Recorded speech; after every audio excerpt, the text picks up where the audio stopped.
السلام علیکم ورحمۃ اللہ وبرکاتہ۔ موسیٰ علیہ السلام اور ایک بے اولاد عورت کا واقعہ ہے۔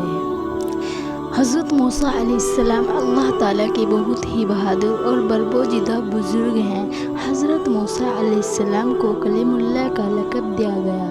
اس لقب کی وجہ یہ تھی کہ آپ علیہ السلام اللہ تبارک و تعالیٰ سے باتیں کیا کرتے تھے اور باتیں کرنے کے لیے ایک مخصوص جگہ کا انتخاب کیا گیا جسے کوہ طور کے نام سے جانا جاتا ہے۔ اللہ تبارک و تعالیٰ سے بات کرنے کا یہ شرف آپ کے علاوہ کسی اور کے پاس نہیں تھا۔ حضرت موسیٰ علیہ السلام معلوم کے مطابق اللہ تبارک و تعالیٰ سے ملاقات کے لیے کوہ طور کی طرف جا رہے تھے کہ راستے میں آپ کو ایک عورت نظر آئی جو کہ جاروں قطار رو رہی تھی۔ حضرت موسیٰ علیہ السلام کا دل ویسے ہی بہت نرم تھا تو اس عورت کو دیکھ کر آپ خود بھی غمگین ہو گئے۔ حضرت موسیٰ علیہ السلام سے رہا نہ گیا اور اس عورت سے اس کی پریشانی کا سبب پوچھا۔ اس عورت نے حضرت موسیٰ علیہ السلام سے روتے ہوئے بتایا کہ وہ بے اولاد ہے اور لوگ اسے بے اولاد ہونے کا طعنہ دیتے ہیں۔ اس عورت نے حضرت موسیٰ علیہ السلام سے گزارش کی کہ وہ اللہ تبارک و تعالیٰ سے یہ دریافت کرے کہ اس کو کبھی اولاد ہوگی یا نہیں۔ وہ عورت جانتی تھی کہ حضرت موسیٰ علیہ السلام اللہ تبارک و تعالیٰ سے ہم کلام ہوتے ہیں۔ حضرت موسیٰ علیہ السلام نے اس عورت کو یقین دلایا کہ وہ اللہ تعالیٰ سے اس معاملے کا ذکر ضرور کریں گے اور اس کے بعد آپ علیہ السلام پھر سے کوہ طور کی طرف روانہ ہو گئے۔ اللہ تبارک و تعالیٰ سے ملاقات کے دوران ہی حضرت موسیٰ علیہ السلام نے اس عورت کا ماجرا بیان کیا تو اللہ تعالیٰ نے حضرت علیہ السلام کو بتایا کہ اس عورت کی قسمت میں یہی لکھا ہے کہ اسے کبھی اولاد نہیں ہوگی اور اس عورت کو چاہیے کہ اس پر جو آزمائش آئی ہے اس پر صبر کرے۔ حضرت موسیٰ علیہ السلام یہ بات سن کر بہت غمگین ہو گئے۔ جب حضرت موسیٰ علیہ السلام کوہ طور سے واپس لوٹ کر آ رہے تھے تو راستے میں وہ عورت اسی جگہ بیٹھی ہوئی ملی۔ وہ عورت حضرت موسیٰ علیہ السلام کا ہی انتظار کر رہی تھی۔ آپ علیہ السلام کو دیکھتے ہی آپ کے پاس آئی۔ حضرت موسیٰ علیہ السلام نے اللہ تبارک و تعالیٰ کا فیصلہ سنایا۔ عورت یہ سن کر اور زیادہ رونے لگی۔ حضرت موسیٰ علیہ السلام نے اس عورت کو تسلی دی اور یہ بھی سمجھایا کہ اللہ تبارک و تعالیٰ کے ہر فیصلے میں بہتری ہوتی ہے اور یہ بھی کہا کہ تم صبر سے کام لو اور اللہ تبارک و تعالیٰ پہ بھروسہ رکھو۔ اولاد اللہ تبارک و تعالیٰ کی دین ہوتی ہے۔ وہ جسے چاہے بیٹیاں عطا فرمائے یا جسے چاہے بیٹے اور جسے چاہے دونوں ہی عطا فرمائے۔ اس واقعہ کو بہت عرصہ گزر چکا تھا۔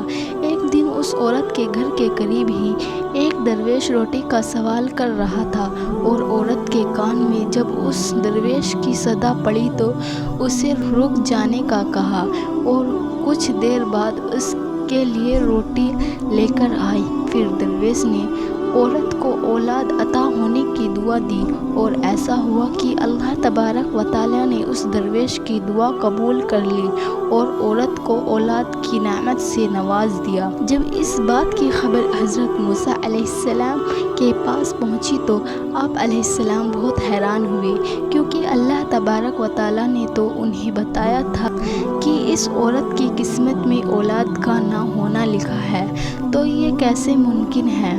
پھر جب حضرت موسیٰ علیہ السلام دوبارہ اللہ کے پاس کوہ طور پر گئے تو اس عورت کے معاملے کے بارے میں بھی دریافت کیا کہ جب میں نے آپ سے پوچھا تھا کہ اس عورت کی اولاد ہوگی یا نہیں تو اے میرے پروردگار آپ نے فرمایا تھا کہ اس عورت کے مقدر میں اولاد ہے ہی نہیں، تو یہ کیسے ممکن ہوا؟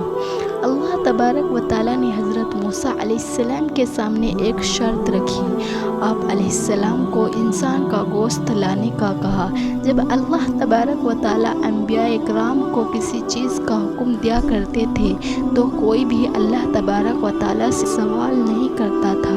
اس لیے حضرت موسیٰ علیہ السلام نے بھی اللہ رب العزت کی اس شرط پر کوئی سوال نہیں کیا اور اپنی بستی میں جا کر لوگوں کو اللہ کا حکم سنایا۔ بستی کے لوگوں کو اللہ تبارک و تعالیٰ کا حکم بہت عجیب لگا اور سب کے دلوں میں خوف بیٹھ گیا کہ کہیں یہاں خون ریزی نہ ہونے لگے۔ جب کوئی بھی اپنا گوشت دینے پر راضی نہیں ہوا تو حضرت موسیٰ علیہ السلام مایوس ہو کر اللہ تبارک و تعالیٰ کے پاس واپس کوہ طور کی طرف جانے لگے۔ حضرت موسیٰ علیہ السلام کوہ طور کی طرف جا ہی رہے تھے کہ راستے میں ان کو ایک درویش بیٹھا نظر آیا۔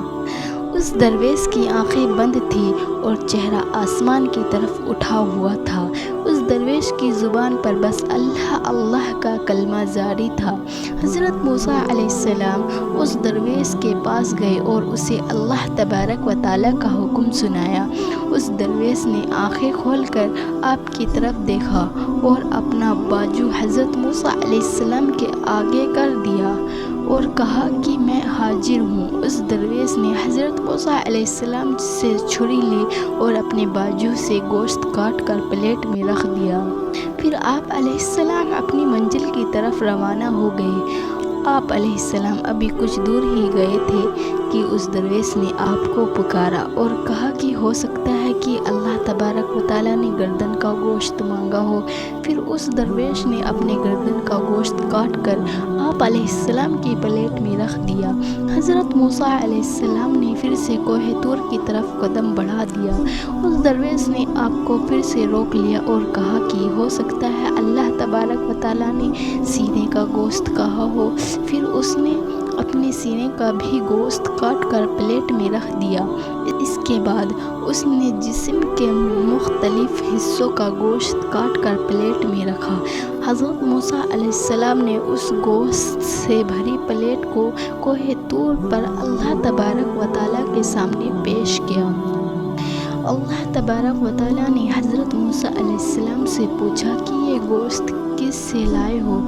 تو حضرت موسیٰ علیہ السلام نے سارا قصہ بیان کر دیا۔ اللہ تبارک و تعالیٰ نے فرمایا، اے موسیٰ، یہ میرے بندے کا مجھ سے عشق ہے اور عشق کی حد دیکھو کہ اس نے اپنی تکلیف کا نہیں سوچا بلکہ میری رضا اور میری خوشی کے خاطر اپنے جسم کا گوشت کاٹ کر تمہارے سامنے رکھ دیا۔ اے موسیٰ، اب مجھے تم خود بتاؤ کہ جو میرا بندہ مجھ سے عشق میں بے پرواہ ہے کہ جب وہ مجھ سے کوئی سوال کرے تو میں اس کی دعا کیوں نہ قبول کروں گا۔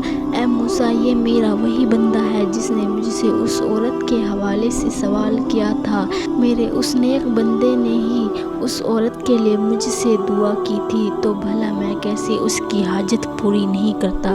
یہی وجہ ہے کہ میں نے اس کی تقدیر میں لکھے کو پلٹ دیا۔ جو میرے بندے میرے خاطر اپنے آپ کو قربان کرنے کے لیے راضی ہو جاتے ہیں تو میں ان کی بات کو کیسے نہ مانوں۔ موسیٰ علیہ السلام اللہ کی یہ بات سن کر بہت حیران ہوئے۔